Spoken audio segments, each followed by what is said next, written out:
వాధూలాన్వయ సంజాతమప్పలార్య తనూభవం గోపాలాచార్య సచ్ఛాత్రం వందే వెంకటదేశికం శ్రీవాత్స్య వరదాచార్య పౌత్రం తత్పద సంశ్రయం తాతార్యతనయం వందే రఘునాథాహ్వయం గురుం కాశ్యపాన్వయ సంజాతం నారాయణ పదాశ్రితం శ్రీమన్నారాయణం వందే యతీశ్వరశ్రియాజుషం. సద్గ్రంథ అధ్యయన సంగోష్ఠిని ఈనాటి వ్యాసంగానికి సాదరంగా ఆహ్వానిస్తూ కలిసి ప్రార్థన చేసుకుందాం.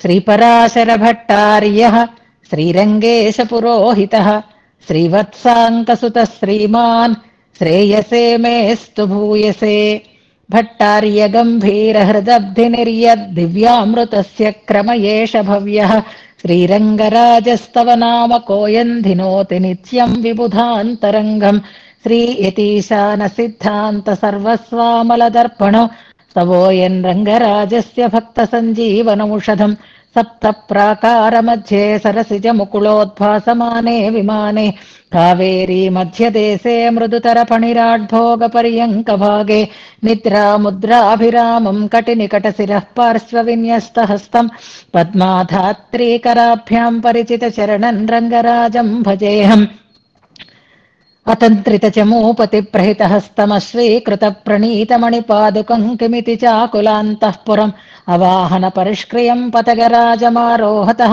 కరిప్రవర బృంహితే భగవతస్త్వరాయై నమః. శ్రీరంగేశయ శరణం మమాసి వాచ్యావ్యాలోలత్కమలతటాకతాండవేన స్రగ్భూషాంబరమయధాయధం ధింమామిత్యనుగజగర్జమాజగంధ. ఈనాడు గోష్ఠికి స్వాగత వచనాలని తెలియజేస్తూ నిన్నటి పాఠ్యాంశాన్ని చక్కగా మననం చేసి మన ముందు ఉంచినటువంటి విజయలక్ష్మి గారిని మనసారా అభినందిస్తున్నారు. ప్రతిసారి కంటే ఈసారి ఏ రకమైనటువంటి తొట్టుపాటు లేకుండా చక్కటి క్రమాన్ని పాటిస్తూ విషయాన్ని చాలా అందంగా వివరణ చేశారు. జగవు అని చెప్పుకున్నట్లుగా సొంపుగా మధురంగా స్పష్టంగా శ్లోకంలో ఉండేటటువంటి అంశాలనన్నింటినీ పరామర్శిస్తూ సమగ్రంగా విషయ వివరణని చేశారు. అయితే ఆమెకి ఇంకా ఇంకా ఎక్కువ చెప్పాలి అనేటటువంటి ఒక ఆత్రత ఉంటుంది కాబట్టి ఇంకా కూర్చుకున్నారు. కానీ ఎక్కడ ఆపేమో అక్కడికి అది సమగ్రం అయిపోయింది కాబట్టి ఆపవలసి వచ్చింది. కేవలం సమయాన్ని మనం అనుసరించాలి అన్న దృష్టితోటి తప్ప ఆమెలో చెప్తున్న తీరులో దోషం ఉండబట్టి కాదు.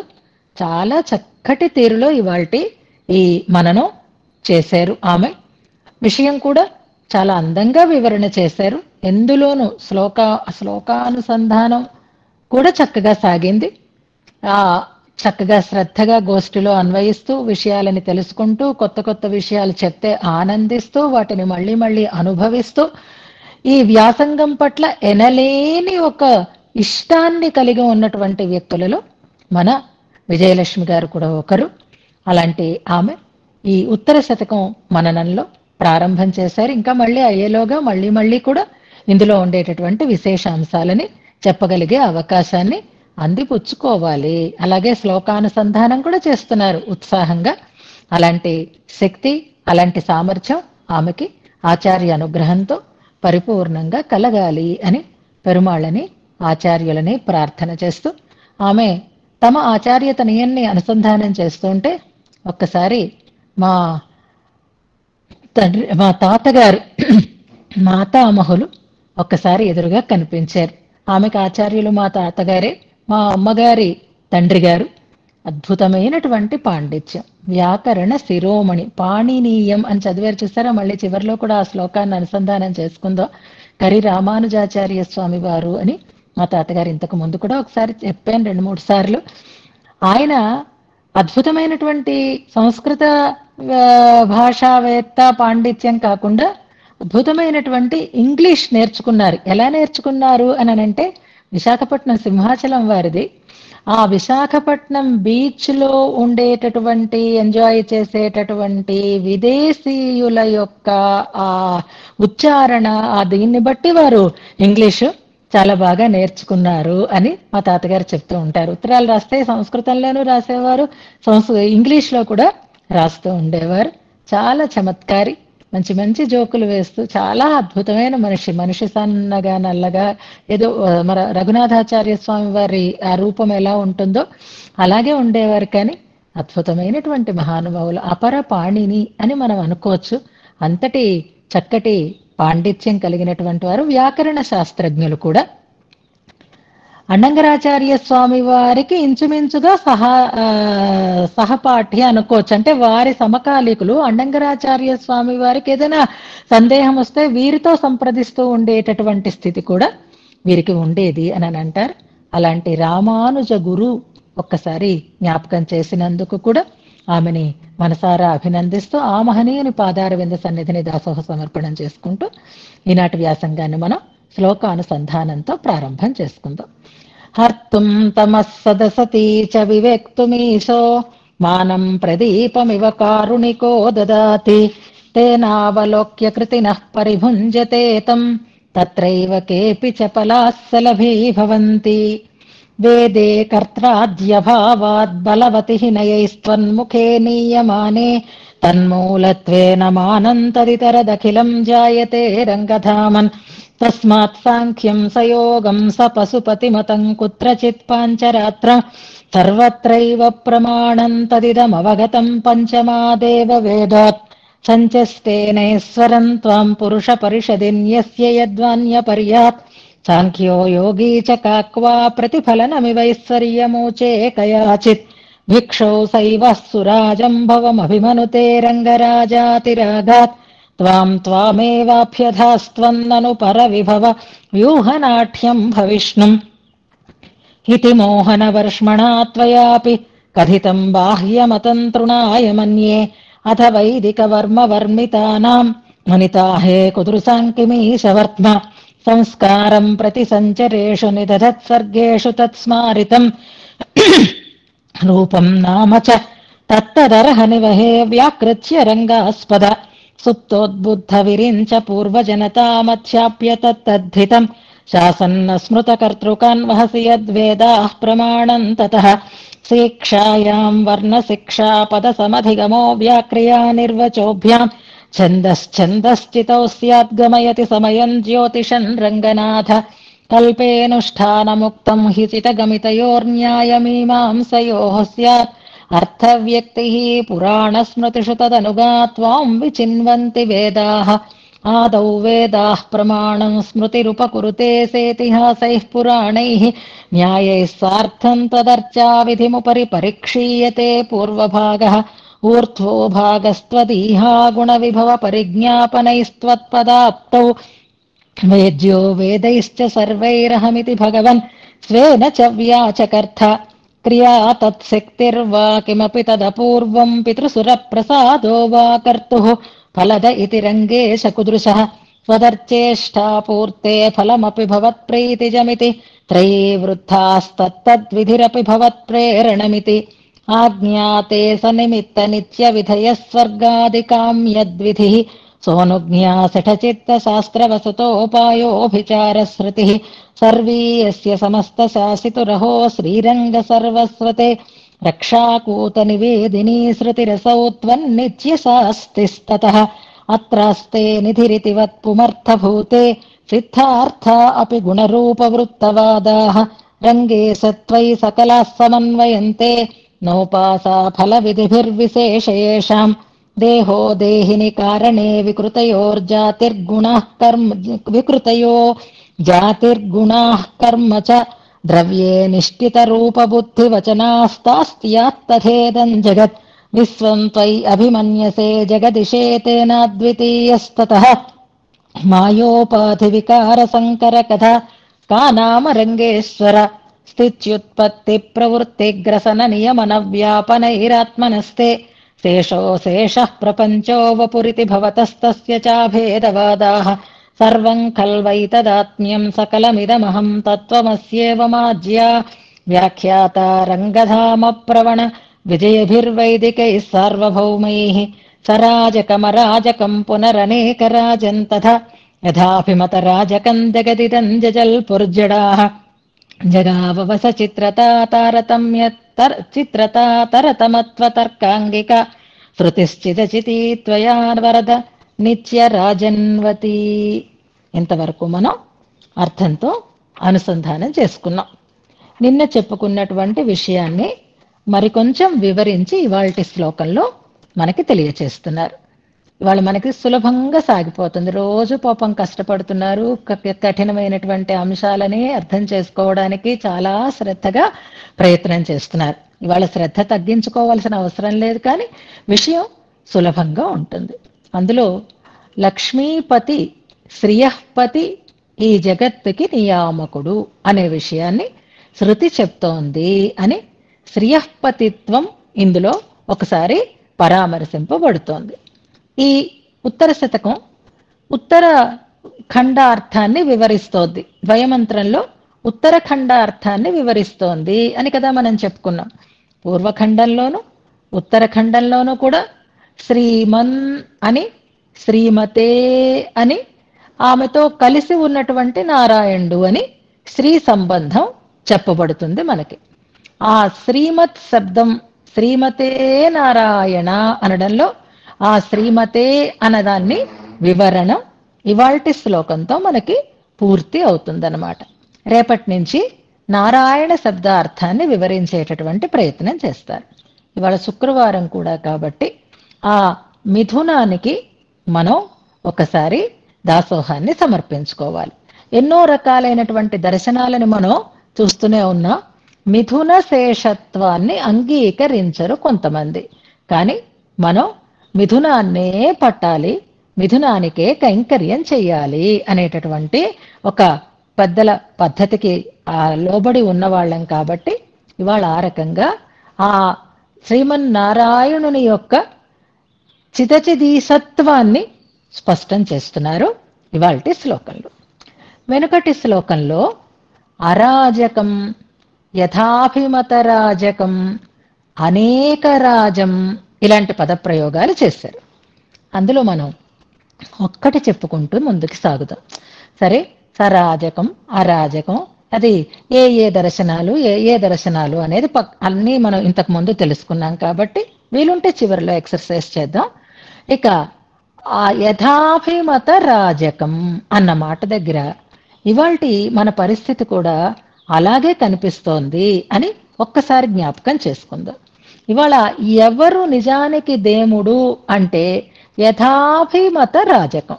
ఈ దేవుడు, ఈ దైవం, ఈ పరతత్వం ఎవరు అనంటే మనకి ఎవరు ఇష్టమైతే వాళ్లే అన్నట్లుగా అయిపోతుంది. కొత్త కొత్త కొత్త కొత్త కొత్త కొత్త దేవుళ్ళు పుట్టుకొస్తున్నారు.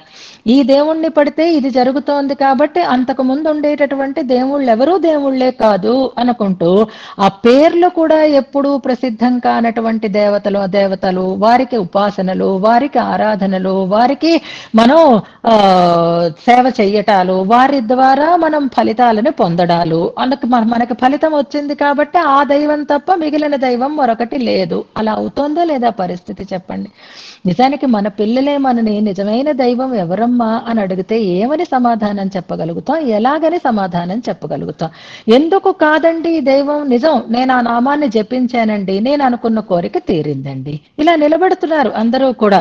అవునండి, మా అమ్మాయికి పెళ్లి కాలేదండి, ఫలాని దేవత దగ్గరికి వెళ్ళి కొలిస్తే అవుతుందని అన్నారండి, కొలిచామండి, పెళ్ళయిందండి. మా అమ్మాయికి పిల్లలు లేరండి, ఆ ఫలాని దగ్గరికి వెళ్ళమన్నారండి, వెళ్ళామండి, పిల్లలు పుట్టారండి. మరి అలాగా మన కోరికలు తీర్చేవాడే కదండి దైవం అంటేను. అంచేత ఈ దైవం కంటే గొప్ప దైవం మరొకటి లేదు అని ఎవరి మట్టుకు వాళ్ళమే సిద్ధాంతీకరించుకుంటున్నాం కదా. ఇది కాదని అది కాదని కొట్టుకునే రోజులు పోయాయి. ఇవాళ నాకు ఏది ఫలితాన్ని ఇస్తే అదే పరదైవము, అంతకు మించినటువంటి దైవము మరొకటి లేదు అనేటటువంటి స్థితిలోకి మనం వెళ్ళిపోతున్నాం. అందుకే కాదు, ఈ చిదచిన్ నియామక తత్వంగా శృతి ఏం చెప్తోందో దాన్ని గుర్తించండి. నోటికొచ్చినట్టుగా మనస్సుకి తోచినట్లుగా మీరు భావించి ప్రవర్తించకండి అంటూనే జజల్పుహు జడాహ అనేటటువంటి ప్రయోగం అక్కడ మనకి చేశారు అనేది గుర్తుపెట్టుకోవాలి. నేను ఇప్పుడు దేవతల పేర్లు చెప్తే కూడా తప్పవుతుంది. ఇది పబ్లిక్ గా మనం మళ్ళీ యూట్యూబ్ లో పెడతాం కాబట్టి నేను ఆ పేర్లు అనటం లేదు. కానీ ఇదివరకటి రోజుల్లో కూడా ఇలాంటివి ఉన్నాయి. అందుకే యథాభిమత రాజకం అంటున్నారు. ఇప్పుడు ఆ, అంటే శైవ వైష్ణవ ఇలాంటి భేదాలు ఉన్నప్పుడు వీర శైవమని వీర వైష్ణవమని దానికోసం తగువులు దానికోసం హింస ఇలాంటి రోజులు కూడా సాగే. అవి పోయి ఇప్పుడు ఇద్దరు కొట్టుకుంటున్నారు అనుకోండి, ఇద్దరు కొట్టుకుంటూ ఉంటే ఫలితం ఎవరికి వస్తుంది అంటే మధ్యలో ఉన్నవాడికి వస్తుంది. దీనికి దానికి కూడా చెందకుండా ఉండి చూస్తూ ఉన్నవాడు ఎంజాయ్ చేస్తాడు. ఆస్తికులమై మనం కొట్టుకుంటూ ఉంటే నాస్తికుడైనటువంటి వాడికి ఎక్కువ లాభం కలిగేటటువంటి అవకాశం ఉంటుంది. ఆఖరికి దైవం అంటే వాళ్ళు ఎలా చెప్పేవాళ్ళు అవుతారు అంటే, మీరు చెప్పినట్లుగానే అన్నింటిలోనూ పరమాత్మ అంతర్యామిగా ఉన్నాడు కాబట్టి, అన్ని భగవదాత్మకములే అయి ఉన్నాయి కాబట్టి పరదైవం నేనెందుకు కాకూడదు అనేవాళ్ళు కూడా ఉంటారు. నేనే పరదైవం ఎంచేతంటే మరి అన్నిట్లోనూ భగవంతుడు ఉన్నప్పుడు నాలో కూడా భగవంతుడు ఉన్నాడు కాబట్టి నేను దైవాన్ని అని చెప్పి మోసగించేటటువంటి పరిస్థితి కూడా కలుగుతుంది. అంచేత అలా వద్దు, ఎవరిని మనం తక్కువ చెయ్యవద్దు, కానీ మన స్థాయికి దిగిపోవద్దు అనేదే మనకు సూచన చేస్తున్నారు. కాదని అనటం లేదు. ఇప్పుడు చాలా రకాలైనటువంటి దేవతా తత్వాలు ఉంటాయి, కానీ వాళ్ళ వరకు అది పరిమితం. ఇప్పుడు కోరిన కోరికలు తీరగానే దైవం అయిపోయింది అని అనుకోకండి. భగవద్గీతలో పరమాత్మ స్పష్టంగా చెప్పాడు ఆ మాట. ఎవరు ఎవరిని ఎలా కొలిస్తే వారికి ఆయా ఫలితాలను నేను ఇస్తాను. ఏ యథా మాం ప్రపద్యంతే తాన్ తథైవ భజామి అహం. వారు కోరిన కోరికలన్నింటినీ కూడా నేను తీరుస్తాను, ఇది కూడా చెప్పాడు ఆయన. అంచేత ఈ దేవతలను పడితే ఈ పనులు జరగడం అనేది కొత్త కాదు. భగవంతుడు దానికి కూడా మనకి సహకరించి ఆ కోరికలు నెరవేరేటట్లుగా చేస్తాడు. కానీ మనం అంతవరకే తీసుకుంటాం. అక్కడే పరమాత్మ చెప్పాడు, అంతవత్తు ఫలం తేషాం అనేటటువంటి మాట గుర్తుపెట్టుకోండి. ఆయా దేవతలు ఇచ్చేటటువంటి ఫలితములు అంతవంతములు, అంటే అది అల్పములు, అవి అస్థిరములు. వాళ్ళకేదో కావాలి, దానికోసం వెళ్ళారు, ఆ పని అయిపోయింది, అంతవరకే అవి చేయగలుగుతాయి. కానీ ఎవరైతే నన్ను పట్టుకుంటారో నేను శాశ్వతమైనటువంటి ఫలితాన్ని ఇస్తాను, శాశ్వతంగా ఉండేటటువంటి ఆనందాన్ని ఇస్తాను. తాత్కాలికమైనటువంటి ఫలితాలు ఇచ్చేవాళ్ళు వాళ్ళు, కానీ నన్ను పడితే కలిగేటటువంటి ఫలితం ఏది అంటే శాశ్వతమైనటువంటి ఫలితము కలుగుతుంది అని పరమాత్మ అక్కడే చెప్పాడు. దాన్ని మనం తెలుసుకున్నా చాలు. అంతేకాదు, చాలా ఎక్కువైపోతున్నాయి దేవుళ్ళు. అది కూడా మనకి ఇది కూడా యూట్యూబుల్లో చాలా రకాలైనవి మనం వింటూ ఉంటాము. మన దేవుడి గదిలో ఎన్ని ఫోటోలు ఉన్నాయి, ఎంతమంది దేవతల ఫోటోలు ఉన్నాయి, ఇవన్నీ మళ్ళీ చెప్పుకుంటే ఇవాళ పాఠం అక్కడితోటే అయిపోతుంది మనకి. అవి మనం సర్దలేక దేవుడి గది పట్టకపోతే ఏ ఫోటో తీసేయాలి, ఏ ఫోటో ఉంచాలి అనడంలో కూడా మనం భయపడిపోతున్నాము. ఈ దేవుణ్ణి తీసేస్తే ఈ దేవుడికి కోపం వస్తుందేమో, ఆ దేవుణ్ణి తీసేస్తే ఆ దేవుడికి కోపం వస్తుందేమో. వెంకటరమణమూర్తి దేవుణ్ణే మనం 3 ఫోటోలు పెట్టుకుంటే, పోనీ 3 ఫోటోలకి జాగా చాలటం లేదు, 2 ఫోటోలు పెట్టుకుందామని క్లీనింగ్ చేసుకున్నప్పుడు అనుకుంటే ఒక ఫోటో తీసేస్తే ఎవరికి కోపం వస్తుంది? 3 వెంకటేశ్వర స్వామి ఫోటోలే కదా, ఏ వెంకటేశ్వర స్వామికి కోపం వస్తుందంట? అది మనకు అక్కర్లేదు. బాబోయ్, దానివల్ల ఏదో జరిగిపోయింది, దానివల్ల ఏదో కష్టమైపోతుంది అనేటటువంటి భయాలు, బెంగలు, ఇది మనస్సులో మన ఇవాళ అనుభవిస్తున్నటువంటి క్లిష్టతలు ఇవన్నీ ఉన్నాయి. కానీ మనకలా అక్కర్లేదు. ఒక్కడే దైవము. ఆ దైవము మొత్తం ఈ అన్ని రకాలైనటువంటి కర్మలని నడిపిస్తోంది. ఆ దైవం ఎవరని శృతి చెప్పింది, ఆ దైవం ఎవరని పెద్దలు చెప్పారు. దాన్ని ఇవాళ మనకి ఇందులో చెప్తున్నారు. ఇప్పుడు మనం కొన్ని మాటలు చెప్తే మనకి ఇతర దేవతలంటే కిట్టదు కాబట్టి ఇలా మాట్లాడుతున్నాము అనే ఆరోపణలు కూడా వస్తూ ఉంటాయి. ఎవరేమంటారు అనేది పక్కన పెట్టుకోండి.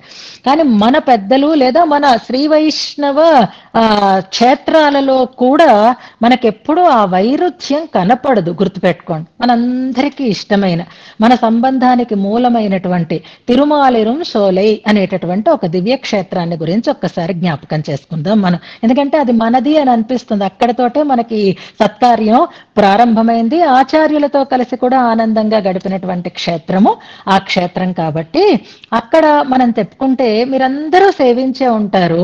అక్కడ ఇప్పుడు దేవతలు ఎవరు అంటే కాళీ దేవత అంటారు కొంతమంది, కరుప్పన్ దేవత అంటారు కొంతమంది, అలాగే రకరకాల పరాశక్తి దేవత అంటారు కొంతమంది, పరమేశ్వరుడు దేవత అంటారు కొంతమంది అని ఇలా లిస్ట్ అవుట్ చేస్తారు. అక్కడ ఆ క్షేత్రంలో అది శ్రీ వైష్ణవ క్షేత్రమే, కానీ ఆ క్షేత్రానికి పాలకుడు కాలభైరవుడు. ఆ కాలభైరవుని యొక్క మూర్తి శ్రీ విష్ణు ఆలయంలో ఉండడం అనేది అక్కడ మీరు గమనించారో లేదో పెద్దల ద్వారా వినండి. ఏది కాదనలేదు మన వాళ్ళు, ఏ ద్వేషము పెట్టుకోలేదు. కాకపోతే బోధన చెయ్యటంలో నువ్వు పెద్ద స్థాయిలో ఉన్నావు కాబట్టి అక్కడి దాకా వెళ్ళు, ఇక్కడి దాకా ఆగిపోకు అని అన్నారు. అక్కడ ఆరాధింపబడేటటువంటి స్వామి సుందరబాహు స్వామి. అద్భుతమైనటువంటి రీతిలో ఆయనకి ఇది జరుగుతుంది. మనం ఈ వైష్ణవ క్షేత్రాల్లో గమనిస్తే, వైష్ణవ కాదు ఏ ఏ దివ్య క్షేత్రాలలో గమనించినా మామూలుగా చదువుకున్న వాళ్ళకంటే కూడా పామరులకి ఎక్కువ దాని మీద నమ్మకం ఉంటుంది. చుట్టూ ఉండేటటువంటి పల్లెటూరు వాళ్ళు ఆ ఉత్సవాలు సేవించటానికి చాలా ఇష్టంగా రావడం అనేది మనం చూస్తూ ఉంటాం. అక్కడ కరుప్పన్ అనేటటువంటి ఒక ఆయనకి సుందరబాహుస్వామి తర్వాత ఒక ప్రాధాన్యం ఉంటుంది. అంటే సుందరబాహుస్వామిని ఎంతగా ఆరాధిస్తారో ఆ కరుప్పన్ అనేటటువంటి ఆ దైవాన్ని కూడా అంతగానే ఆరాధిస్తారు. అది కూడా మీకు అప్పుడు చెప్పుకున్నాం. మనకి ఇప్పుడు సుందరబాహు పుస్తకంలో ఉంటుంది, సుందర దర్శనం అని మనం వేసుకున్నాం కదా, దాంట్లో ఈ వివరాలన్నీ కూడా ఉంటాయి. ఒకవేళ కావాలంటే ఇంట్రెస్ట్ ఉన్న వాళ్ళు తర్వాత చూసుకోండి. అదేం దైవం కాదు, అది ఉత్తర దేశం నుంచి వచ్చినటువంటి ఒక దేవతామూర్తి అంటారు. దానికి ఒక పెద్ద చరిత్ర. అక్కడ వాళ్ళు ఆ పేర్లు కూడా పెట్టుకుంటూ ఉంటారు. అక్కడే వచ్చి ఎక్కువ పెళ్లిళ్ళు అవి చేసుకుంటూ ఉంటారు. ఇంట్లో శుభకార్యం అయితే ముందు ఆయనకి నివేదన చేసే తర్వాత వాళ్ళు విందు అది చేసుకుంటూ ఉంటారు. ఇంతకీ అదేమిటి అంటే ఒక 18 మెట్లు ఉంటాయి. తలుపులు చందనంతో చేసినటువంటి, చందన చెక్కతో చేసినటువంటి తలుపులు అన్నమాట. కానీ ఆ కరుప్పన్ స్వామిని చాలా ప్రీతితో కొలిచేటటువంటి ఒక పద్ధతి అక్కడ ఉంటుంది. నిన్న అనుకున్నామే స్కందుణ్ణి కూడా పరదైవం అంటారు అనేసి, పర్వత ప్రాంతాలలో అలాంటివి. కానీ మామూలుగా చెప్తే వెంకటాచలము, వెంకటాద్రినాథుడు వేరు కాదు. మన ఆళ్వార్ల పాటలలో మనం వింటూ ఉంటే సెమంకొడు వీడు తరుం తడం కుండ్రమే అని మనం వింటూ ఉంటాం. అంటే కొండని అధివసించి ఉండేటటువంటి దైవము ఒకటే అని అనుకుంటాం. అంచేత ఈ కొండలకి కానీ, ఈ పృథివీకి కానీ, ఈ క్షేత్రానికి కానీ, ఈ చితచిక్ జగత్తుకి కానీ అంతటికీ కూడా నియామకుడు ఎవరవుతున్నారు అంటే శ్రీమన్నారాయణ తత్వము అనే చెప్తారు. అయితే మిగిలిన దేవతలు అందరూ ఎవరు అంటే అందరూ కాదండి, ముగ్గురు ప్రధానము అని శృతే మనకి చెప్పింది. ముగ్గురు ప్రధానమని ఎందుకు చెప్పింది అనంటే 3 ప్రధానమైనటువంటి పనులని చేస్తున్నారు కనుక అని అన్నారు. అలాంటప్పుడు ముగ్గురు సమానమేనా అని ఒక సందేహం కలిగింది. ఆళ్వార్ల లాంటి వారు కూడా మన పాటలు మనం చూడనటువంటి చింత చెట్టు తొర్రలో కూర్చొని పాడుకున్నటువంటి ఆళ్వార్లు కూడా మనకి బోధించారు. ఎలా పడితే అలా పరుగులు పెట్టకండి, ఎవరి వెనకాతలు పడితే వాళ్ళ దగ్గర పరుగులు పెట్టకండి, వాళ్లే దైవమని నిర్ణయం చేసుకోకండి. ఉణర్ందు ఉరైత్తు మీరు పాసరం తర్వాత చదువులు గాని మొదటి పత్తులోనే 3వ దశకంలో అనుకుంటాను, ఉణర్ందు ఉరైత్తు అంటూ ఒక పాశరం ఉంటుంది. జాగ్రత్తగా శృతి ఏం చెప్పిందో గమనించండి. ఆ శృతి అర్థాన్ని పెద్దలు ఏం చెప్పారో గమనించండి. దాన్ని బట్టి పరదైవాన్ని నిర్ణయం చెయ్యండి, ఆ పరదైవాన్ని మీరు ఆశ్రయించండి అనే చెప్తారు. అయితే ఈ బ్రహ్మ విష్ణు శివాత్మికమైనటువంటి ఈ ప్రపంచాన్ని గురించి నిన్నటి ప్రశ్న వచ్చిందే, అనేక రాజం అన్నమాట దాన్ని చెప్తోందన్నమాట. అంటే ముగ్గురు సమానులే, ముగ్గురు ఈ జగత్తుని నియమనం చేస్తున్న వాళ్ళొకరు, సృష్టిస్తున్న వాళ్ళొకరు, నియమిస్తున్న వాళ్ళొకరు, సంహారం చేస్తున్న వాళ్ళొకరు. వాళ్ళకి సామ్యం ఉందా లేదా, వాళ్ళకి ఐక్యం ఉందా లేదా, వాళ్ళకంటే వేరైనటువంటి తత్వం ఇంకేదైనా ఉందా, ఇలాంటి సందేహాలని ఈ శ్లోకంలో మనకి స్పష్టంగా లేదు అని చెప్తున్నారు. ఇందులో ముందు శ్లోకాన్ని అనుసంధానం చేసుకుందాం. బ్రహ్మాజ్యాః సృజ్య వర్గే భృకుటి భటతయా ఉద్ఘాటిత నావతార ప్రస్తావే తేన నత్వం నచ తవ సదృశాః విశ్వమేకాతపత్రం లక్ష్మీనేత్రా త్వయేతి. ప్రతి అని పడింది, అది దిద్దుకోండి, తప్పు పడింది. శృతి అని అక్కడ ఉండాలి. శృతి ముని వచనైః త్వత్పరైః తర్పయామః శ్రీరంగాంబోధి చంద్రోదయ జలముచితం వాది కౌతస్కుతేభ్యః. ఏటో విన్నట్టుంది పదం, మరొకసారి శ్లోకం చదువుకున్నాక అన్నీ గుర్తు చేసుకుందాం. బ్రహ్మాద్యాః సజ్య సృజ్య వర్గే భ్రుకుటి భటతయా ఉద్ఘాటిత నావతార ప్రస్తావే తేన నత్వం నచ తవ సదృశాః విశ్వమేకాతపత్రం లక్ష్మీనేత్రా త్వయేతి. శృతి ముని వచనైః త్వత్పరైః తర్పయామః శ్రీరంగాంబోధి చంద్రోదయ జలముచితం వాది కౌతస్కుతేభ్యః. ఇందులో క్రియాపదం తర్పయామః అనేది ప్రధానమైనటువంటి క్రియాపదంగా తీసుకుందాం. అంతే, అంతకంటే ఇంకా క్రియాపదం లేదు. ఉద్ఘాటితాః ఇలాంటివన్నీ కూడా అవాంతర క్రియలుగా మనం తీసుకోవచ్చు. తర్పయామః అనేది ప్రధానమైనటువంటి క్రియాపదం. తర్పణం చేస్తున్నాము అని అర్థం. తర్పణము అంటే నీళ్లు వదులుట, జలతర్పణం అని అంటాను చూసారా. ఆ నీళ్లు వదలడం అనేది మృతి చెందిన వారి విషయంలో చేసేటటువంటి పని. అలాంటి ఒక ప్రయోగాన్ని ఇందులో చేస్తున్నారు. ప్రధానమైన క్రియాపదం తర్పయామః అనేది. సంబోధనార్థకమైనటువంటి పదం, కొంచెం పెద్ద పదం ఉంది, అందంగా కూడా ఉంది చూడండి. శ్రీరంగాంబోధి చంద్రోదయ అని పిలుస్తున్నారు. శ్రీరంగచంద్ర అని పిలవడం ఇంతవరకు విన్నాం మనం. రంగచంద్రుడు, రంగచంద్రమసం ఇలాంటి పదాలన్నీ శ్రీరంగనాథుణ్ణి చంద్రుడితో పోల్చి చెప్పడం అనేది విన్నాం. ఆయనకు ఉండేటటువంటి కళలు, 27 నక్షత్రాలు, ఇవన్నీ కూడా మనం చాలా సార్లు విన్నాం. కానీ ఇక్కడ శ్రీరంగాంబుధి చంద్రోదయ అని అంటున్నారు. అంబుధి చంద్రుడు. అంబుధి అంటే సముద్రము, సముద్రంలోంచి పుట్టినటువంటి వాడు చంద్రుడు. పౌర్ణమి నాటి సముద్రాన్ని ఒక్కసారి జ్ఞాపకం చేసుకోండి. పౌర్ణమి నాటి సముద్రం ఎలాంటిది అని అంటే చంద్రుణ్ణి చూసి పొంగిపోతూ ఉంటుంది, బాగా ఉవ్వెత్తున ఎగిసి పడుతూ ఉంటుంది. ఆ అంబుధికి కలిగినటువంటి సంపద ఏది అంటే చంద్రుడు. కొడుకుని చూసి తండ్రి పొంగిపోయినట్లుగా సముద్రుడు చంద్రుణ్ణి చూసి పొంగిపోతూ ఉంటాడు.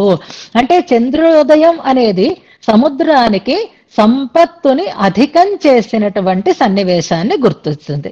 అలాగే ఇక్కడ శ్రీరంగం అనేది ఒక సముద్రం అయితే, ఆ శ్రీరంగంలోంచి ఆవిర్భవించినటువంటి శ్రీరంగ సంపదకి ఆ వృద్ధి చేసేటటువంటి వాడు ఎవరు అంటే రంగనాథుడు. ఆయన అక్కడ ఉండడం అనేది చంద్రుడిలా ఉంటే, ఆ చంద్రుని యొక్క ఉపస్థితి వల్ల సముద్రం ఉప్పొంగినట్లుగా రంగనాథుడు అక్కడ ఉండడం వల్ల శ్రీరంగంలో ఉండేటటువంటి సంపద అంతా కూడా ఉప్పొంగిపోతుంది, అతిశయాన్ని పొందుతుంది అని శ్రీరంగ సంపదని వృద్ధి చేసేటటువంటి వాడా అని ఇందులో పిలుస్తున్నారు. శ్రీరంగాంబోధి చంద్రోదయ అనేటటువంటి ఒక పెద్ద సంబోధన ఈ శ్లోకంలో మనకి కనిపిస్తూ ఉంటుంది. ఇక మరొక పదం ఉంది చూడండి, వాది కౌతస్కుతేభ్యః.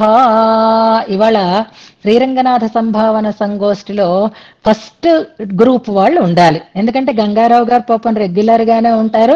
ఆ గంగారావు గారు, ఎతిరాజవల్లి గారు కూడా ఉంటే ఉంటారు. మొదట్లో ఐడి కనపడింది నాకు. అంచేత వాళ్ళిద్దరు ఇవాళ కొంచెం జాగ్రత్తగా వాళ్ళ పార్ట్ లో ఉండేటటువంటి కొన్ని అంశాలు ఇవాళ మనం అనుసంధానం చేసుకోబోతున్నాం. అందుకని వాళ్ళు కొంచెం అలర్ట్ గా ఉండాలి. ఈ కౌతస్కుతేభ్య అనేటటువంటి పదం మనకి గురువందనం, శ్యామలమ్మ గారు ముసిముసి నవ్వులు నవ్వుకుంటున్నారు. ఎందుకంటే ఆవిడ ముందు గురువందనం ఆ 12 శ్లోకాలు కూడా అనుసంధానం చేసేశారు కాబట్టి సంభావన గోష్ఠిలో లేకపోయినా ఇలాంటి వాళ్ళందరూ కూడా నెంబర్లు పెట్టేస్తున్నారు. అకౌతస్కుత కంటకం చూసారా ఎంత అద్భుతంగా దాన్ని జ్ఞాపకం చేసుకుంటున్నారు. విధాయ వైదికం మార్గం అకౌతస్కుత కంటకం అనేటటువంటి ప్రయోగం భట్టర్ వారు పూర్వశతకంలో చేశారు. కౌతస్కుతులు అనేటటువంటి ఒక పద ప్రయోగం ఇక్కడ కూడా కౌతస్కుతేభ్య అనేటటువంటి ప్రయోగం చేశారు. వెరీ గుడ్ అమ్మ. కౌతస్కుతులు అంటే ఏమని చెప్పుకున్నాం అక్కడ అంటే కుతః కుతః కుతః అని అంటూనే ఉంటారు. పిల్లలు పిచ్చి పిచ్చి ప్రశ్నలు వేస్తుంటే యక్ష ప్రశ్నలు వేసి తినేయకు అని అంటారు. పిల్లలకి ఎంత చెప్తున్నా వాళ్ళు మరి అదలా ఎందుకు, మరి ఇదిలా ఎందుకు అని అడుగుతూ ఉంటే ఎలా ఉంటుందో అలాగే తర్కించి తర్కించి తర్కించి అదెందుకు ఇలా అయింది, ఇదెందుకు అలా అయింది అంటారు. వెనుకటి శ్లోకంలో నిజంగా చెప్పాలి అంటే ఆ తర్కానికి తగినది కాదు పరతత్వము, శాస్త్రము చేతే నిర్ణయింపదగినది అనేదాన్నే వెనకాతలు చెప్పారు.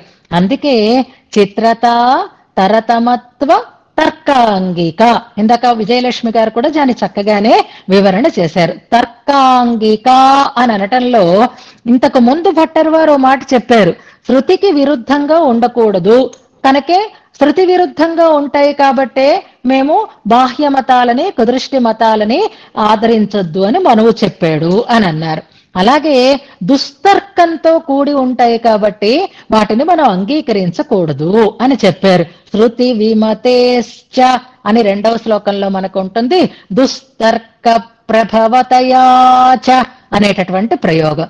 ఇక్కడ నిన్నటి శ్లోకంలో ఇది మంచి తర్కము అని అన్నారు, పిచ్చి తర్కం కాదు, సరి అయినటువంటి హేతుబద్ధమైనటువంటి నిర్ణయము అని అన్నారు.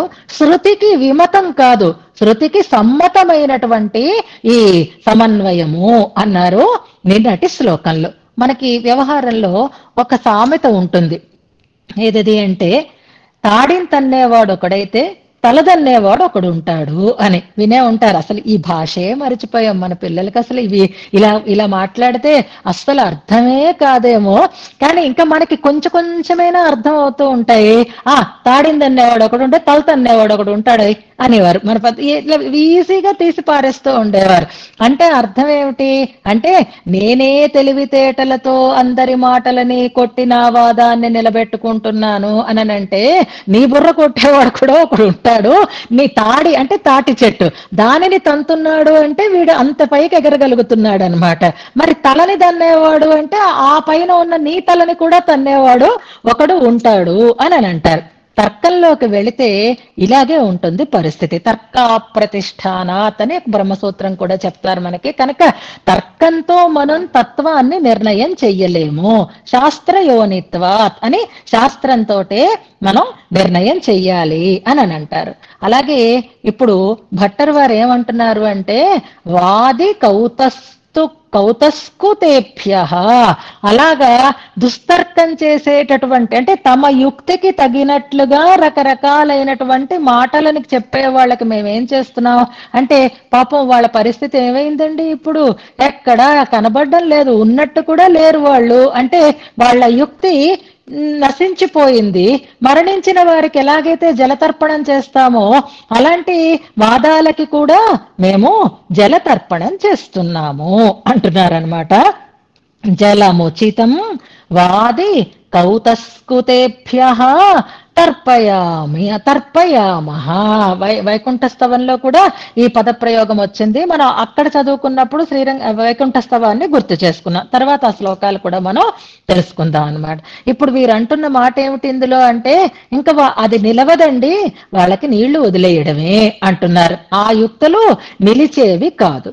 మామూలుగా అయితే పాలాభిషేకాలని చూస్తూ ఉంటాం మనం, ఈ రాజకీయాల్లో ఎక్కువ చూస్తూ ఉంటాం. నచ్చిన నాయకుడు ఉంటే ఇష్టమైన వాళ్ళందరూ ఏదైనా వాళ్ళ వాగ్దానాన్ని నిలబెట్టుకుంటే ఏదైనా ఉపకారం చేస్తే ఆ చిత్రపటానికి పాలు పోసి పాలాభిషేకాలు చేస్తారు. ఇదే దేవుడికి పాల అభిషేకం చేస్తే ఇదంతా ఎందుకండి, వేస్ట్, ఇంత పాలు ఎందుకు, ఇంత పెరుగులు ఎందుకు, ఇంత ఇదెందుకు అని వాదించే వాళ్ళే ఆ పటానికి మాత్రం, ఆ చిత్రపటానికి మాత్రం వెర్రి కోసం చేస్తారు. దానివల్ల వాళ్ళకి లాభాలు ఉంటాయి కాబట్టి. అదే నచ్చలేదనుకోండి నాయకుడు, అప్పుడేం చేస్తారు, దిష్టి బొమ్మల్ని తగలపెడుతూ ఉంటారు కదా. దిష్టి బొమ్మని తగలపెట్టడం, గడ్డి బొమ్మని తగలపెట్టడం అనేది చూస్తూ ఉంటాం. పాలాభిషేకాలు చెయ్యడము మనం చూస్తూ ఉంటాం కదా. ఇప్పుడు భట్టరవారి తీవ్రత ఎలా ఉంది అంటే, ఈ పిచ్చి వాదాలు చేసేటటువంటి వాళ్ళకి తర్పయామహ అంటున్నారు. జలముచితం తర్పయామహ. తిల తర్పణము, జల తర్పణము అంటేనే తర్పణాలు నీళ్లు వదిలేయడం అనంటే ఇంకా వాళ్ళు నిలిచేది కాదు, వాళ్ళ గురించి మనం అసలు ఆలోచనే చెయ్యవద్దు అంటున్నారు అందంగా. అంత గట్టిగా ఎలా చెప్తున్నారండి? అసలు మీరు ఇంత నిర్ణయం చేయటానికి కారణం ఏమిటి అనంటే, శృతి ముని వచనై అనేటటువంటి ప్రయోగం తీసుకోండి. ముందు మనం ప్రతిపదార్థం చెప్పేసుకుందాం, తర్వాత వివరణ సులభంగానే అయిపోతుంది. ఇప్పుడు త్రిమూర్తి కారణవాదం నిన్న అదే కదా చెప్పుకున్నాం. మళ్ళీ విష్ణుప్రియ కూడా ఆ శ్లోకాన్ని మనకి చక్కగా జ్ఞాపకం చేస్తుంది కదా. ఇప్పుడు మనం మిగిలిన దేవతలందరినీ పక్కకి పెట్టేద్దాం. ఎందుకని అంటే, వాళ్ళందరి విషయం పక్కన పెట్టండి, మొదలవార్ మూవరే అని ఒక మహానుభావుడు చెప్పినటువంటి మాటని జ్ఞాపకం చేసుకుందాం. నిన్న పెరియ తిరువందాదిలో నమ్మాళ్వార్ల పాసురాన్ని మనం జ్ఞాపకం చేసుకున్నాం. ఇప్పుడు చెప్పుకుంటున్నటువంటి పాసురం మొదల్ తిరువందాదిలో ఒక పాసురం, బహుశా 15వ పాసురం. మొదలవార్ మూవరే అంటూ మనకి మొదటి ఆళ్వార్లు చెప్పినటువంటి మాట అన్నమాట. అంటే ఇంతమంది దేవతల పేర్లన్నీ పక్కన పెట్టేయండి, ప్రధానంగా మనకి ప్రతిపాద్యమవుతూ ఉండేటటువంటి దేవతలు ముగ్గురే శృతి వచనం ప్రకారంగా అంటూ ప్రారంభిస్తారు. ఆ ముగ్గురిలోనూ కూడా ముఖ్యమైనటువంటి వాడు ఒక ఆయనే అంటారు. చివరిలో మనం ఆ పాశురాన్ని అనుసంధానం చేసుకుందాం. అలాగే బ్రహ్మ, విష్ణు, శివ ఆత్మికమైన అనేటటువంటి ఈ మాటలు ఏవైతే ఉన్నాయో ఇవి 3 పేర్లల్లా కనిపిస్తున్నాయి, కానీ జనార్దనుడి యందే పరిణమిస్తాయి అనేటటువంటి ప్రమాణాలు కూడా తర్వాత మనకి చెప్తున్నారు. ఇప్పుడు మనకు ఉండేటటువంటి సందేహం ఎక్కడా అంటే, ముగ్గురు సమానమైన హోదాలో జగత్తుకి కారణమవుతున్నారా? ఒకటి. ముగ్గురి కంటే వేరైనటువంటి తత్వం ఇంకొకటి ఉన్నదా? ఈ ముగ్గురు కాకుండా వీటికంటే మూలమైనటువంటి తత్వం ఒకటి ఉన్నదా? ఒకటి. అసలు వీళ్ళు ముగ్గురు ఒక్కరేనా అని ఇంకొక సందేహం. ఈ 3 పార్టీలు కాదండి, ఇదంతా ఒకటే అని ఆరోపణలు చేస్తున్నట్లుగా త్రిమూర్తి ఐక్యవాదం అని, త్రిమూర్తి సామ్యవాదం అని, త్రిమూర్తి ఉత్తీర్ణవాదం అని 3 రకాలైనటువంటి మాటలకి, సందేహాలకి ఈ శ్లోకంలో మనకి చక్కటి సమాధానం వస్తుంది ఆళ్వార్ల యొక్క పాశురాన్ని ఆధారంగా చేసుకొని. ఇప్పుడు పోనీ ముగ్గురు సమానం అంటే వచ్చిన నష్టం ఏమిటండి అంటే, కాదు, అంతర్బహిశ్చ తత్సర్వం వ్యాప్య నారాయణ స్థిత, నారాయణాత్ బ్రహ్మో జాత, నారాయణాత్ నుద్రో జాత, ఇలాంటి శృతివాక్యాలన్నీ మనకి కనిపిస్తున్నాయి. అంతర్బహిర్వ్యాప్తి కలిగి ఉన్నటువంటి తత్వము కేవలము నారాయణ తత్వమే అని చెప్పబడుతోంది. పోనీ ముగ్గురు కారణం అనుకుంటే నష్టమేమిటి? సృష్టి, స్థితి, సంహారం 3 కనిపిస్తున్నాయి కదా. ఏమండి ఇప్పుడు వచ్చిన కొంపములే, కొంతమంది మంచి వాళ్ళు ఉంటారు, వీళ్ళందరూ మాకు సమానమేనండి అని చెప్పేటటువంటి, దేవతలంతా మాకు సమానమేనండి, మాకు ఇది లేదండి, మాకు ఆ పక్షపాతం లేదండి, బయటికి బాగుంటాయి ఇలాంటి మాటలు. కానీ ఆ సమానత్వం అనేది నువ్వు వ్యతిరేకించకపోవడంలో సమానంగా చూడు, ఆదరించు, కానీ సామ్యం అనేది ఉండదు. శృతి ఒకటి మనకి ప్రమాణం కదా. ఏం చెప్తుంది? సృష్టి చేసిన వాడు ఒకడు, లయం చేసిన వాడు ఒకడు, అలాగే రక్షణ చేస్తున్నవాడు ఒకడు అని చెప్పటం లేదు. జగత్కారణ తత్వాన్ని గురించి చెప్పేటప్పుడు వేదంలో ఏం చెప్పబడుతోంది అంటే, యతో వా ఇమాని భూతాని జాయంతే ఏన జాతాని జీవంతి యం ప్రయంత్యభిసంవిశంతి తద్బ్రహ్మ విజిజ్ఞాసస్వ. స్పష్టంగా చెప్తున్నాను. అంటే జగత్ సృష్టి స్థితి లయములకు కారణమైనది ఒక్కటే, అదే పరతత్వము అని శృతి మనకి స్పష్టంగా చెప్తోంది. అలాగే ఆ పరతత్వం నుంచే వచ్చారు బ్రహ్మ రుద్రుడు అని చెప్తోంది, కానీ విష్ణువు కూడా అందులోంచే వచ్చాడు అని చెప్పటం లేదు. స్థితి తాను ఎలా చేస్తున్నాడు? తను తానుగా ఉండి స్థితి చేస్తున్నాడు. వారి చేత వారికి అంతర్యామిగా ఉండి సృష్టిని అలాగే లయాన్ని చేయిస్తున్నాడు. Simple logic. దీంట్లో మనకు అర్థం కాని విషయం ఏమీ లేదు. ప్రధానమంత్రి ఉన్నాడు లేదా ముఖ్యమంత్రి ఉన్నాడు, మిగిలిన మంత్రివర్గం ఉంది. ఒక్కొక్కరికి ఒక్కొక్క పోర్ట్ఫోలియోని ఇచ్చాడు. కానీ ముఖ్యమంత్రి హోదాలో తాను ఉంటూనే తన దగ్గర కొన్ని పోర్ట్ఫోలియోస్ ఉంచుకున్నాడు. ఆయన ఇప్పుడు ముఖ్యమంత్రి కాదండి, ఆయన ఈ మంత్రి, ఆయన ఈ పని చేస్తున్నాడు కనుక అని అంటే చాలదు కదా. ఈ మంత్రిత్వాన్ని నిర్వహిస్తూనే వీరందరినీ కంట్రోల్ చేసేటటువంటి ఒక నియామక స్థితిని కూడా పొంది ఉన్నటువంటి పదవి అది ఎలాంటిదో, అలాగే త్రిమూర్తుల కంటే వేరైనది కాదు. త్రిమూర్తులలో స్థితి నిర్వహిస్తూ ఉండేటటువంటి తత్వమే జగత్కారణ తత్వము. ముగ్గురికి సామ్యం చెప్పడానికి లేదు, ఎందుకంటే వీళ్ళకి ఆయన కారణం అవుతున్నాడు కాబట్టి. వీటికన్నిటికీ మనకి ఎక్కువ ఉంటాయి, శృతి వాక్యాలు ఉంటాయన్నమాట. ఇప్పుడు ప్రారంభం చేస్తున్నారు. బ్రహ్మాద్యాహ, బ్రహ్మ మొదలైనటువంటి వారందరూ కూడా, అంటే ప్రధానంగా బ్రహ్మ ఈశ్వరుడు అనుకుందాం, తర్వాత దేవత. లేకపోతే పురుష సూక్తుల్లో మనం వింటూ ఉంటాం కదా, సబ్రహ్మ సశివ సేంద్ర సోక్షర, ఆయనే బ్రహ్మ, ఆయనే శివుడు, ఆయనే ఇంద్రుడు, ఇలా చెప్పేదంతా ఆ నామం చేత చెప్పబడేటటువంటి పరమాత్మ అని అంటారు. బ్రహ్మాద్యాహ, ఈ బ్రహ్మ మొదలైనటువంటి వారందరూ కూడా సృజ్య వర్గే, సృష్టింపబడిన వారిలో చేరుతున్నారు. అంచేత వాళ్ళు, భగవంతుడైతే అనాది, కానీ బ్రహ్మాదులైతే సృష్టికి చేరిన వారు. అందుకే దేవ మనుష్య తిరియక్ స్థావర రూపంగా ఉండేటటువంటిది జగత్తు. అంచేత ఎప్పుడైతే కార్యరూపంలోకి వచ్చారో వాళ్ళు కర్మవశం చేత వచ్చారు అనే చెప్పుకోవాలి తప్ప పరదైవంగా చెప్పేటటువంటి అవకాశం లేదు. భగవంతుడి చేత సృష్టింపబడినది అంతా భగవంతుడికి చేత నియమింపబడేదే అవుతుంది. అందుకే భృకుటి భటతయా, భృకుటి భటులుగా చెప్పబడుతున్నారు. భృకుటి అంటే మనకి కనుబొమ్మల యొక్క కనుబొమ్మలు అని అనుకున్నాం. భృకుటి భటత్వం అనేది ఇప్పుడు పిల్లలకి తెలియకపోవచ్చు, కానీ మనకి తెలుసు. అంతకంటే పెద్దవాళ్ళకి ఇంకా బాగా తెలుసు. ఎలాగా అంటే తల్లిదండ్రులు కానీ పెద్దవాళ్ళు కానీ పిల్లల్ని ఇది వరకు నోరు పెట్టుకొని పడిపోయేవారు కాదు, అరిచేవారు కాదు, కానీ కంట్రోల్ చేసేవారు. ఎలా కంట్రోల్ చేసేవారు అంటే ఎవరైనా ఏదైనా ఇస్తే తీసుకోవడానికి చెయ్యి చాపి మళ్ళీ చెయ్యి వెనక్కి తీసుకునేవాళ్ళం. అక్కడ నో సౌండ్, ఏమీ వినిపించేది కాదు. కానీ ఒక్కసారి అమ్మ మొహం వైపు చూస్తే అర్థమైపోయేది. ఆ కనుబొమ్మలతో, ఆ కళ్ళ హెచ్చరికలతోటి కంట్రోల్ చేసేటటువంటి స్థితి ఉండేదా లేదా? నాయనమ్మలు, అమ్మమ్మలు, తాతలు, పెద్దలు అందరూ కూడా మననేమి పెద్ద 10 మాటలతో మనకి కంట్రోల్ చెయ్యలేదు.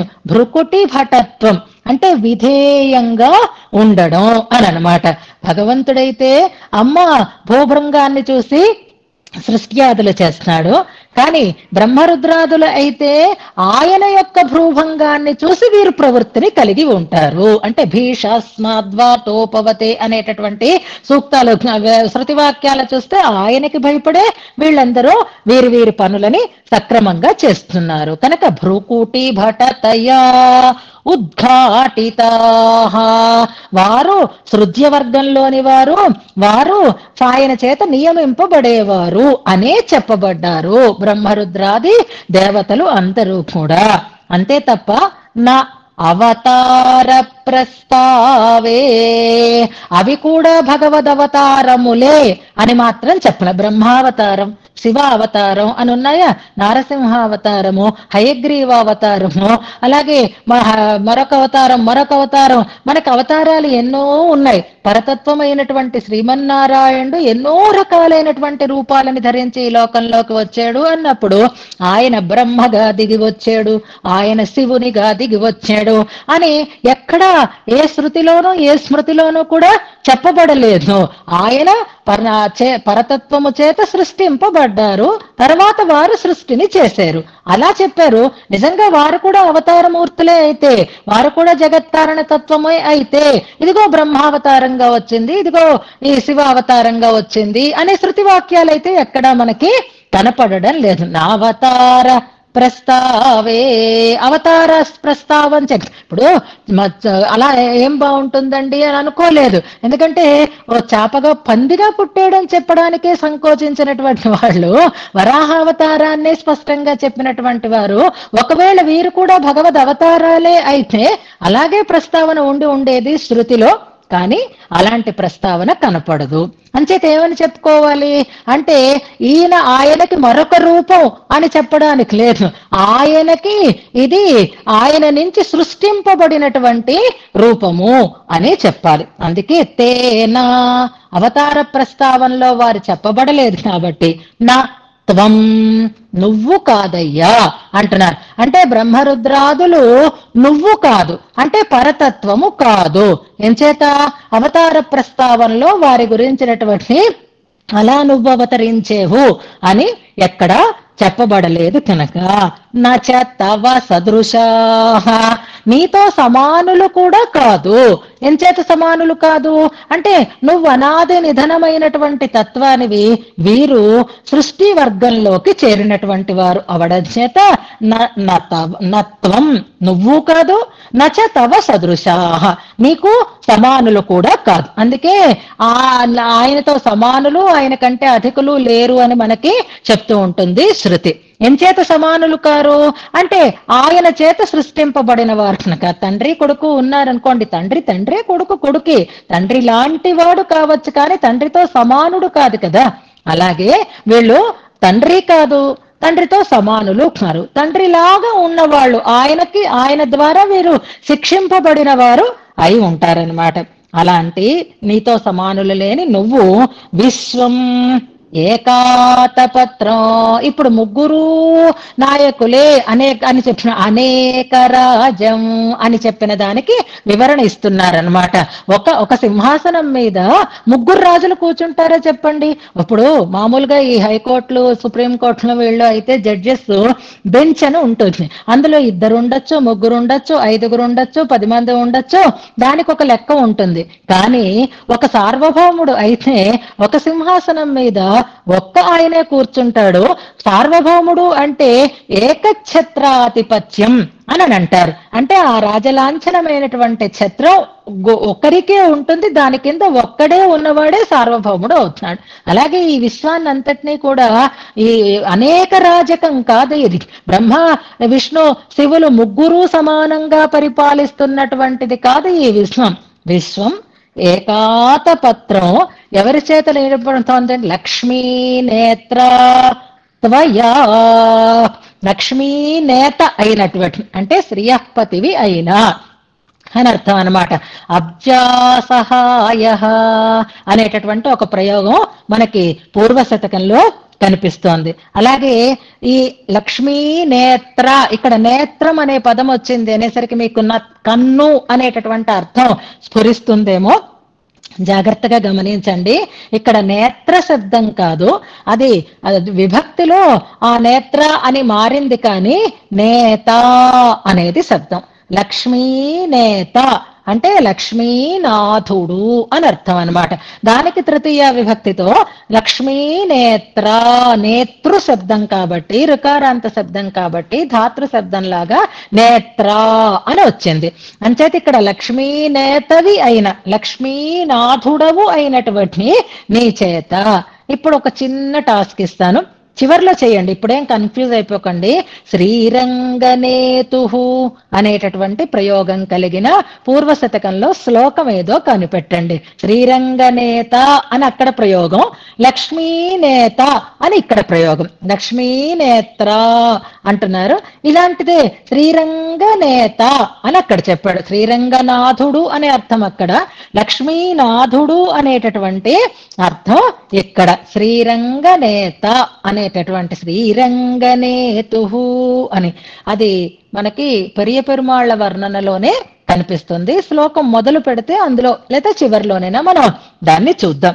ఇక్కడ లక్ష్మీనేత్ర త్వయా, నీ చేత, లక్ష్మీపతివి అయినటువంటి నీ చేత అని చెప్తున్నారు. నీ చేత ఏమవుతోంది?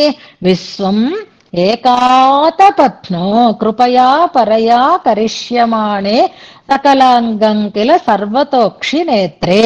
ఇది కాదు, ఎందుకే చెప్తున్నాను నేను, నేత్ర శబ్దం కాదు ఇక్కడ, నేత అనేటటువంటి శబ్దము అని. శ్రీరంగ నేతుహు అని ఉంటే చూసుకోండి, శ్రీరంగ నేత అని ఉంటే చూసుకోండి, కానీ నేత్ర శబ్దాన్ని బట్టి కన్ఫ్యూజ్ అవ్వకండి. బహుశా చివరి శ్లోకాలలోనే 100 దాటిన తర్వాతే ఉంటుంది, నాకు నెంబర్ గుర్తులేదు కానీ ప్రయోగం అయితే గుర్తుంది. తర్వాత చూద్దాం, 100 దాటిన తర్వాత చూడండి, కనిపిస్తే పెట్టండి. అలా విశ్వం ఏకాతపత్రంగా లక్ష్మీనాథుడవైనటువంటి నీ చేత నిర్వహింపబడుతోంది అంటున్నారు. ఇందులో ప్రతి శృతి ముని వచనై గుడ్ రమయతు సమాంకంఠ అనేటటువంటి శ్లోకంలో శ్రీరంగనేతు అనేటటువంటి ప్రయోగం మనకి కనిపిస్తుంది. ఇది కరెక్ట్ గా మనం గుర్తించాం.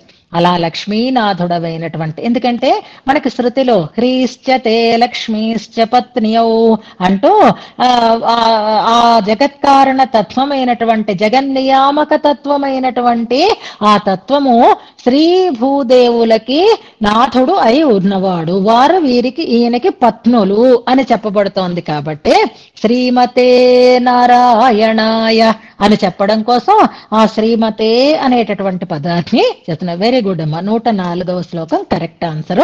అందులో శ్రీరంగనేతు అనేటటువంటి ప్రయోగం ఉంది. ఇక్కడ లక్ష్మీనేతు లక్ష్మీనేత్ర అని తృతీయాంతంగా ఇక్కడ ప్రయోగం కనిపిస్తోంది. ఇంతకీ ఎవరి మాటలండి ఇవన్నీ? దేన్ని బట్టి చెప్తున్నారండి ఇవన్నీ అనంటే శృతి ముని వచనై స్పష్టం చేస్తున్నారు. శృతి వచనములు అంటే మనకేమీ సందేహం అక్కర్లేదు. వేదవాక్యముల ద్వారా మనకు వ్యాఖ్యానంలో ఎన్నో రకాలైనటువంటి వేదవాక్యాలు, అస్యేషాన జగతో విష్ణుపత్ని హ్రీశ్చతే లక్ష్మీశ్చ పత్న్యో, ఇలాంటి ప్రయోగాలు చాలా మనకి కనిపిస్తున్నాయి. అంటే ఆయన బ్రహ్మ విష్ణు శివాత్మికమైనటువంటి ఈ చెప్పబడేటటువంటి మాటలన్నీ భగవంతుడికే చెప్పినా అందులో తన స్వరూపంతో స్థితిని చేస్తూ ఉండేటటువంటి తత్వమే జగన్నియామకమైనటువంటి తత్వము. అది లక్ష్మీపతి అయినవాడు అని చెప్తున్నారు.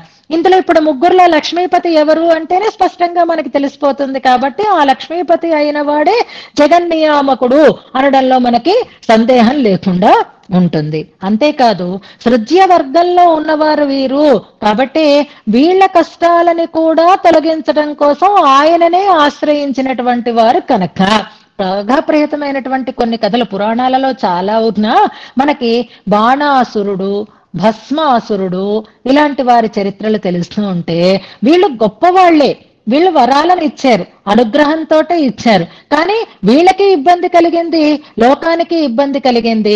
అప్పుడు ఎవరి దగ్గరికి సహాయంగా వెళ్ళారు? అంచేత వీళ్ళు సృజ్య వర్గంలోకి చెందిన వారు తప్ప ఆయనతో సమానులు కారు. మరి బ్రహ్మగారు ఏం చేశారండి? ఆయనే కొంప ముంచాడు, లేకపోతే భారత రామాయణాలు మనకి భాగవతాదులు ఉండేవే కాదు. రావణాసురుడికి ఆ హిరణ్యకశపుడికి అడిగిన వరాలు ఇచ్చి నెత్తి మీదకి తెచ్చుకున్నాడు. తన్నెత్తి మీదకి తెచ్చుకున్నాడు, మీ లోకం నెత్తి మీదకి తెచ్చాడు. అప్పుడు మళ్ళీ వెళ్ళి సరిదిద్దినటువంటి వాడెవరు? ఇవన్నీ చూస్తూ ఉంటే వాళ్ళు సృజ్య కోటిలోకి చేరిన వారే. అందుకే మన స్తోత్రాలలో కస్యోదరే హరవిరించి అనేటటువంటి వేదాపహార గురుపాతక దైత్య పీడాని ఇలాంటివన్నీ చెప్తారు. బ్రహ్మ అయినంత మాత్రం చేత కష్టాలు ఉండవని అనుకోకుండా ఆయన కష్టాలు ఆయనకే ఉంటాయి. దేవతలైనంత మాత్రం చేత కష్టాలు ఉండవని అనుకోకండి, వాళ్ళకే అసలు కష్టాలు ఎక్కువ. డబ్బున్న వాళ్ళకే కదా ఎక్కువ కష్టాలు, మళ్ళాంటి వాళ్ళకైతే ఏమీ ఉండవు. పోకుండా ఉండే పదవి ఏది అంటే కులశేఖరాలు వాళ్ళు చెప్పినట్లుగా హాయిగా తిరుమలలో ఏదో ఒక రకంగా పడి ఉంటే ఎప్పుడూ అలాగే అక్కడ ఉంటాము అన్నట్లుగా చెప్తారనమాట. అంచేత వీళ్ళందరూ స్వామికి సదృశులు కాదు, విశ్వాన్ని ఏకాతపత్రంగా నియమిస్తున్నటువంటి వాడు లక్ష్మీపతి అయినటువంటి శ్రీమన్నారాయణుడు అని చెప్తున్నారు. శృతి చెప్తోంది ముని వచనై. ఇక్కడ ఆగుదాం మనం.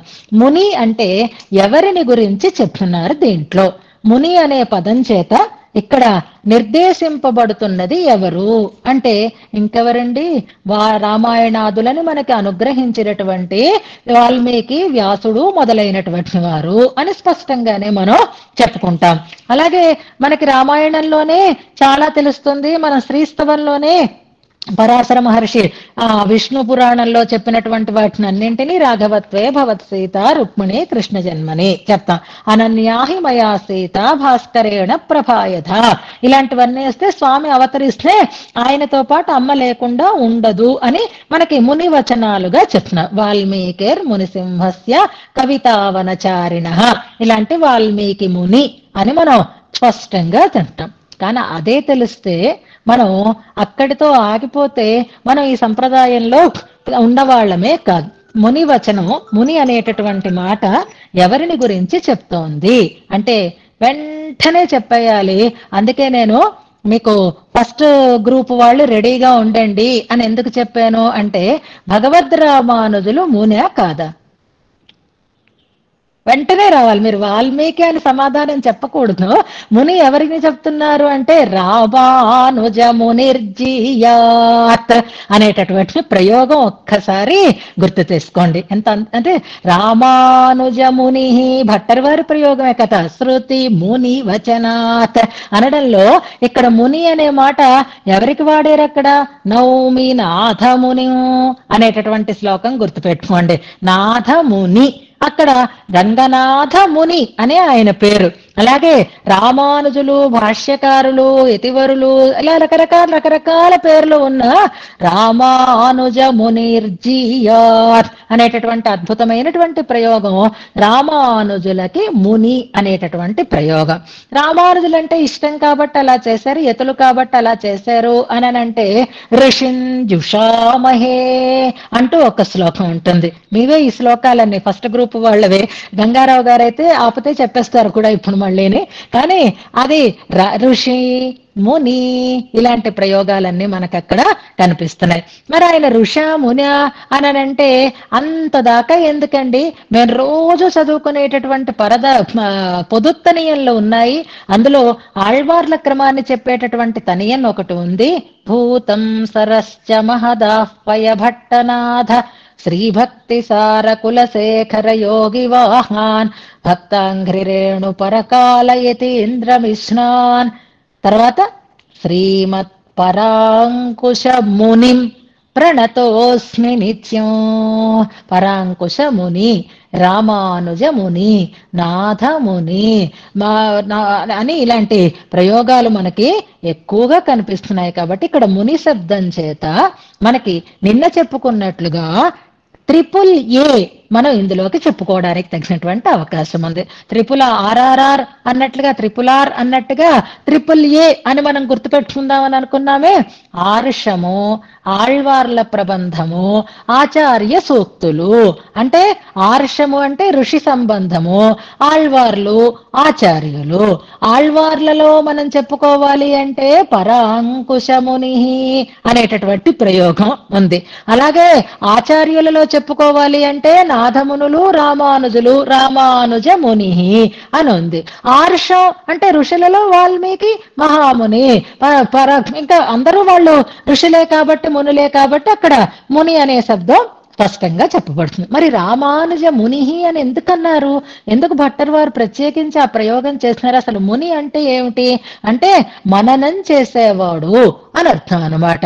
ఏమిటి వాళ్ళు నిరంతరం మననం చేస్తారు అంటే ఆ భగవంతుణ్ణి మననం చేస్తారండి. భగవన్ నామాన్ని, భగవద్ రూపాన్ని, భగవద్ గుణాలని నిరంతరం మననం చేస్తూ ఉంటారు. ఇది కామనే. అంతేకాకుండా ఈ మహానుభావులు చేసేటటువంటి మనన దేని గురించి అంటే మన రక్షణ గురించి నిరంతరం మననం చేస్తూ ఉంటారు కాబట్టి వాళ్ళు మునులు అని చెప్పబడుతున్నారు అని ముని శబ్దానికి రెండు రకాలైనటువంటి అర్థాలని మనకి ఆ గురు పరంపర శ్లోకాల దగ్గర చెప్తున్నారు. శ్రీమత్పరాంకుశమునిం అంటే అలాంటి మహానుభావులు భగవంతుడి వైభవాన్ని మననం చేస్తారు. జగద్రక్షణ, చేతన సంరక్షణ గురించి కూడా నిరంతరం భావిస్తూనే ఉంటారు కాబట్టి వాళ్ళని మునులు అని అంటారు. అలాంటి మహానుభావుల యొక్క త్వత్పరైః వచనైః, అవి నీ పరముగా చెప్పినటువంటి ఆ మాటల చేత తమ యుక్తితో, తమ తెలివితో, తమ దుస్తర్కంతో రకరకాలుగా చెప్పేటటువంటి వారి వాదాలకి మేము తర్పయామః, తర్పణం చేస్తున్నాము. జలముచితం తర్పయామః, వాటికి అంటే అయిపోయింది, ఆ అంశం ముగిసిపోయింది. వాళ్ళ వాదాలేవి నిలిచేవి కాదు. ఆ మృతి చెందినటువంటి ఆ వాదాలకి మేము జలతర్పణాన్ని చేస్తున్నాము అంటూ శృతి బహుమతమైనటువంటి సిద్ధాంతమే ఇది. లక్ష్మీపతి అయినటువంటి శ్రీమన్నారాయణుడే జగన్నియామకుడు. ఆయన వర్గంలోకి చేరిన, ఆయన చేత నియమింపబడేదే ఇతరమైనటువంటి దేవతాగణమంతా. ఆయనతో సమానమైన వాడు లేడు. ఈ ముగ్గురి కంటే వేరైనటువంటి వాడు కూడా ఈ జగత్తుని నియమిస్తున్నాడు అని అనుకోవద్దు. ఎందుకంటే భగవద్ అవతారాలని గురించి ప్రస్తావన చేస్తూ మొట్టమొదటి అవతారంగా ఏ అవతారాన్ని చెప్తారో తెలుసా? మనం సుందరబాహుస్తవం చదువుకున్నాం, అతిమానుషస్తవం చదువుకున్నాం, ఇంకా చాలా చోట్ల అవతార ప్రస్తావాలు మనకు వచ్చాయి. అందులో స్పష్టంగా చెప్తారు, అవతారాన్ని ప్రారంభం చేసేటప్పుడు మనకి మొట్టమొదటి అవతారంగా చెప్పబడేది ఏమిటి అంటే ఆ బ్రహ్మ రుద్రాదుల మధ్య ఉండేటటువంటి విష్ణు రూపమైనటువంటిది ఒక అవతారం అని చెప్తున్నారు. బ్రహ్మగా అవతరించేడు అని చెప్పలేదు, ఈశ్వరునిగా అవతరించారు అని చెప్పలేదు, కానీ విష్ణువుగా ఆయన అవతరించాడు అని చెప్తారు. మనకి ఈ ఉత్తర శతకంలో కూడా మళ్ళీ 51వ శ్లోకంలో మధ్యే విరించి గిరిశ అంటూ చెప్తున్నారు. అంటే అది ఒక అవతారం అన్నమాట. ఆయన పరమాత్మ దేవతలలోనూ పుడతాడు, మనుషులలోనూ పుడతాడు, త్రియక్కులలోనూ పుడతాడు, స్థావరాలలోనూ పుడతారు. దేవతలలో ఆయన పొందినటువంటి అవతారాలుగా ఏవి చెప్తారు అంటే వామనుడుగా, ఉపేంద్రుడుగా ఆయన రావడం, విష్ణువుగా ఆయన స్థితికర్తగా ఆయన అవతరించటం అనేదాన్ని కూడా ఒక అవతారంగా చెప్తారు దాంట్లో. కాబట్టి అది అవతార క్రమంలో ఒకటి. కానీ ఆయన కంటే వేరైనటువంటి మరొక తత్వం ఉంది, త్రిమూర్తుల కంటే వేరైనటువంటి మరొక తత్వం ఉంది అని మాత్రము కాదు అంటూ శ్రీయత్మతి ఈ జగన్నియామకుడు, ఆయనే జగత్కారణ తత్వము, ఆయనే సృష్టి స్థితి లయములను చేస్తున్నవాడు. మిగిలినటువంటి దేవతలందరినీ పక్కన పెడితే ముగ్గురిలో ఆ ఇద్దరూ కూడా సృజ్యకోటికి చేరినటువంటి వారు, భగవంతుని యొక్క సృష్టిలోకి చేరినటువంటి వారు, భగవంతుని యొక్క ఆజ్ఞకి లోబడి వారు వారి వారి కార్యాలని చేస్తున్నటువంటి వారు అనేదే శృతి సిద్ధాంతము, పూర్వ మహనీయుల యొక్క సిద్ధాంతము. అంచేత ఈ యుక్తితో చెప్పేటటువంటి ఈ మాటలు ఏవి కూడా లేవు, నిలిచేవి కావు అని భట్టర్ వారు చాలా స్పష్టంగా ఇందులో తెలియజేస్తున్నారు. శ్లోకాన్ని మనం ఉపదేశాత్మకంగా అనుసంధానం చేసుకుందాం.